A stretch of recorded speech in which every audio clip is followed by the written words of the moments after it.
Right, welcome to another episode of Lee's Listers. So, we're back in the shed. You'll just have to excuse the noise of the fan. Oh, wrong way. The heater in the background. It's bloody cold in here, so I've just got it taking a bit of chill off. But the last video was the twin running. So this one is about the cooling system. So I've skipped ahead a little bit. I'll just put a bit of the tank in here. Quick interruption. Thank you for watching this far, and thank you to all those who have already subscribed. If you haven't subscribed, please subscribe below. It would help the channel grow massively. Now back to the video.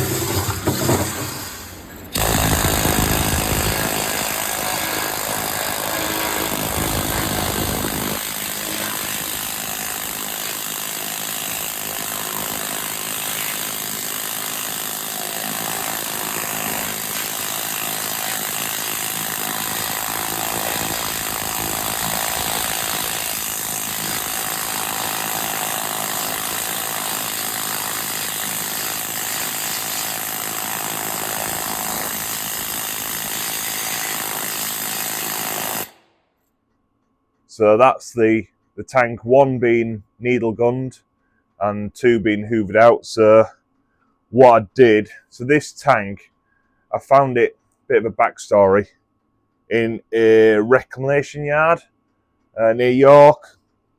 So I was actually looking for some cast iron radiators for another job at home, sort of 2-3 years ago maybe. And there was something in the back of my head, so I was just going, just like, look around, we'll see what else there is. And I turned around in this little area where these radiators was, and I saw this tank. And I was actually looking for a tank for this engine for a while. So I had the dimensions. So I know it's 3 feet long, and it's 2 feet wide, I think. Something like that. And however tall it is. And I knew that because a friend of mine, Ricky, has got a TJ, and he's got the original tank on. So I knew the measurements, and I'd also seen it on a drawing, but this actual tank is only half an inch shorter than what the original tank is, but it's made out of 1/4 inch plates. It's fairly heavy going. You see from the side there. So it's a really old hot riveted tank. I wanted a riveted one. I actually contacted the company about making one the same dimensions as his, and they want £1,800 plus the VAT. So it's going to be like over £2,000 for a tank like this. So I found this one. It was 50 quid. It's half an inch short. It is just really, really heavy. The only difference is that it's had these holes drilled in the top, so some of them are flat because that's where they've sheared off. So that's one of the only differences to this to an original one. But I have got a lot of the bolts, so what my plan is to bolt the bits to them that I need. So yeah, what I did, I took it to work yesterday because I've got a MIG welder at work, and it was going to be damn sight easier than using the stick. So come down here, there's 2 holes, or what was. So I spot welded these all the way around. So eventually I filled the hole, each one. So they end up with a mound, and then on the inside, I haven't touched up the inside. I've welded on top of there as well. So they've got like little mounds on. So there's quite a few. There's 5 on that side. There's 1 on that side. I don't know if you can see it down there. Then there's 2. It's on the side I'm looking at, plus the hole in the bottom, which I've put a fitting on. So welded up so there's a mound, then ground them flat, then feathered them in with a flapper disc, and then gone over them with a needle gun. So by going over them with a needle gun, it gives them sort of the dappley effect of what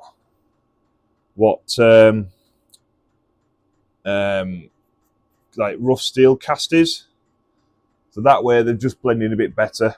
I might go over with some stove grate just to blacken them up a little bit. And then underneath, I've welded. Oh, you can see it somewhere. I think it's back there. Yeah, there it is. I welded a fitting on there. It's not very pretty because I was, believe it or not, I was actually chasing holes under there of where it's rotted through. Been that thin over the years, so yeah, I haven't ground any of that up just because I want to try and keep the strength in it. So the plan now is I'm going to paint the inside. So I've talked about this stuff before. It's Thompson's one coat roof seal, one coat weatherproof protection. So I've used this on the listed K tank. So I actually cut can tins up, stuck them on with sticker flex on the inside of the tank because that had holes you could put your thumb through. I have some of that up here. So it's the sticker flex EBT, abrasive sealant filler. It's a 3-in-1 internal external use, internal external multi-surface, and it's elastic. It ain't cheap, neither is this stuff, but this stuff worked really well. So that is a product I would recommend, and this is also a product I would recommend. So that tin's probably knackered, to be fair, because it's been opened. So this stuff, it's got like fibres in it, and it's horrible tarry paint. It's one reason why I've got the heater going, just try and give it a bit of warmth in here. So this stuff, if there is any little pinprick holes, will seal, because I did notice as well when I was welding it that there's a few real small little holes in the tank. I could see, so I had it tipped on its side, I could see the light through it. So I've just spot welded a couple of them. Hopefully that sealed them, but this stuff will mop up any real small stuff that I've missed. So yeah, that's what I've done with the tank. I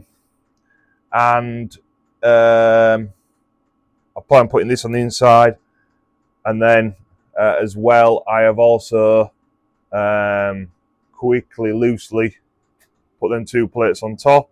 So I wanted to know the height of where the cooling system is going to be roughly. So yeah, I'll flip you around and you can see what I've done down there. Right, so down here, I've loosely put them on. So I had to look back at some old photos.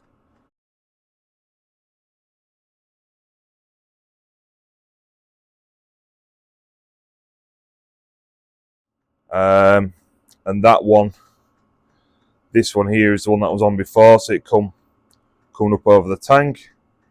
And then I never had a photo of this one fitted. So I've looked again at Ricky's twin. That's the fitting that's on his. But then with also this one bit on here, sort of solidifies that one has to go on there. I need to touch these up because I can't get a nut wound all the way down. I thought I'd be able to, but I can't, so I've got that one to take off. I knocked up a cork gasket for there as well. And then I've got 2 centrifugal pumps. So this is one of them. I'm not actually sure which ones are correct. I've seen a few different designs. So I've seen this one mounted. I've got this one from a chap in Cornwall who's got he's definitely got 4 twins, and 3 of them have got this pump on. I'm sure actually 4 of them have all got this pump on. This was a spare he had that he sold me. So the 2 bolts I didn't know what it was for. I've actually realised if I'm bolting on the pump, so I'm going to bolt them through there. Let's look at it. That beam's just in the right place. So it's nice here. Just got the fan blowing on the back of my head.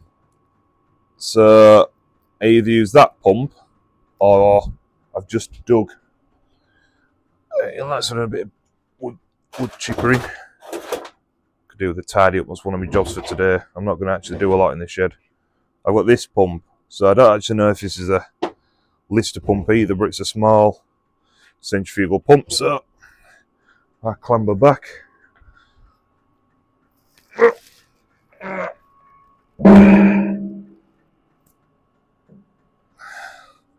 So actually that's cement switch what I'm using, because that one turns the wrong way. So yeah, that's sort of sorted that one out. But you can see they're both exactly the same. The pipes come out the top, same place. They come out the side, the same place. So I'll probably use that one. And I think this one with the outrigger bearing is more original, by what I've seen. So yeah, the plan is to mount it just there, roughly, there or thereabouts. And I think this one's the outlet. No, this one's the inlet. So I'll have actually I've welded a hole up there, but I'll have another one to weld, another one to drill into there. Probably do it a little bit lower somewhere here. Yeah, you can see the road salt, because it's start of January, it's still pretty cold and salty, so it's actually corroded them up, so they actually blended in really well already, on different notes. So yeah, I have bloody welded a hole up there, but I've welded it up on all of them because I didn't actually know what was going to go where, so I'm planning on putting a fitting in here somewhere. And like I say, I've got the drain in the bottom of there already for draining the whole system, so I'll leave that in there. The pump actually has got 4 drain points, and there's one dead underneath, so that'll drain that. I might even put a little fitting in the pipe that comes out here just to drain it from there down. Because what I found when I did my R-type, you get water trapped all over, so the more drain ports the better. So this will have to come out here, across to here somehow.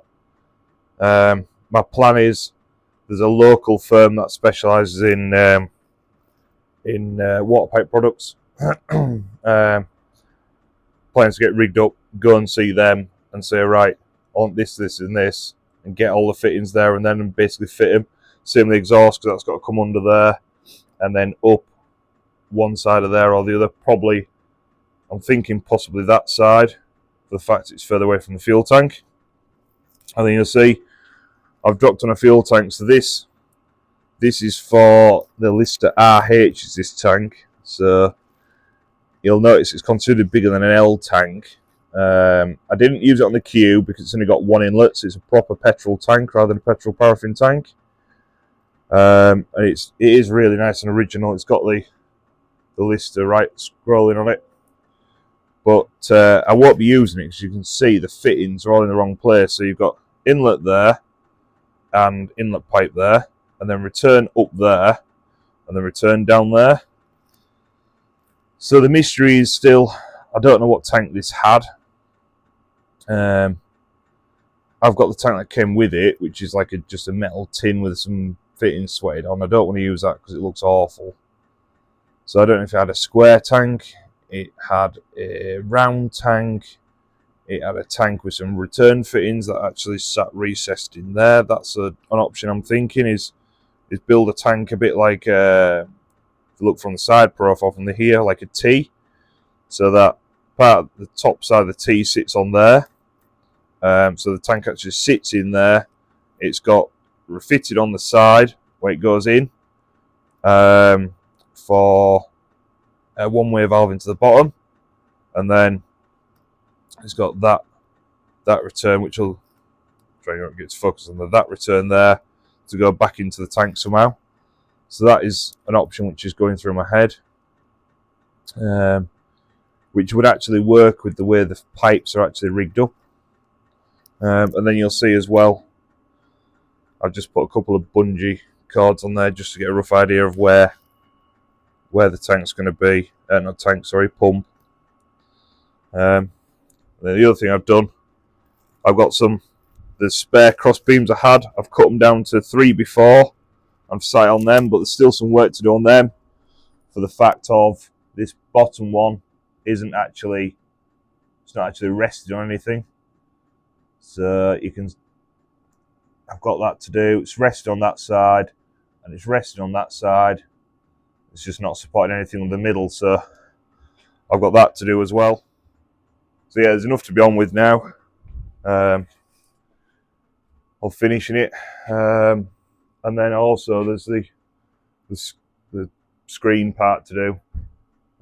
So I've copied that off. I've got photos of Ricky's engine, so I can copy that one.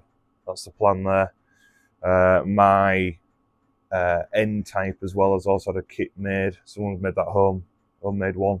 Copy that again off original, so I've also got that I can use. So yeah, I've got a few options. I'll probably have a trip over to Ricky's and copy all the corner brackets, work out how that works, because I noticed they're riveted on photos and not actually bolted. So I can use some Allen key dome head bolts and then weld the middle of the Allen key to make them look like rivets. I don't know. I've seen that done before. I thought it was a really good idea, so I've got that option. Yeah, so I have a bit of work to do, but it's too bloody cold to be out here for too long. I'm thinking I'll paint the inside of this tank, even though I've got some more holes to drill in it. At least it's painted once. It's got some time to set. So right, let's crack on.